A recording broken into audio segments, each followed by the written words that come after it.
भगवान की गोकुलनाथ की माता पिता गुरुदेव की ऊंचे हाथ करो हसो एक बार बोलो आज वट को वट नहीं नंदगांव तो आ गाम નું નામ નંદગાંવ છે આડા ફૂલ એવું તો વંશી વટ છે ધંધો એ થોડી ભગવાનના જમાનાની ત્રણ વસ્તુ તમે ભણેલા છો. નવાબુજી રોગાઈ ભૂલે ભગવાનના જમાનાની કોઈ વસ્તુ બીજા ક્યાંય સોની કા રંગો બાકા બોલવા બડા મળશે કે ભગવાનના જમાનાનું છે કે ધંધા સોની કા લાભ ઉઠી વાલા ભગવાનના જમાનાની ત્રણ જ વસ્તુ બાકી છે. હોમત ઉઠી આ પહેલી તો આ ભૂમિ છે.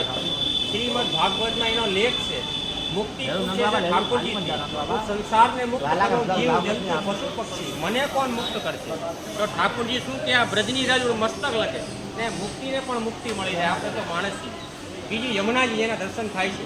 ભગવાનને ચોરી કરી લાયા સૌથી પહેલા પગે કોણ લઈ ગયા? યમુનાજી. કે ભગવાનના ત્રીજી વસ્તુ કઈ છે? ગિરિરાજ પર્વત. ન્યાય આપણે જવાનું. 7 વર્ષની ઉંમરમાં ભગવાનને 21 કિલોમીટર લાંબો ગિરિરાજ ઉપાડી લીધો.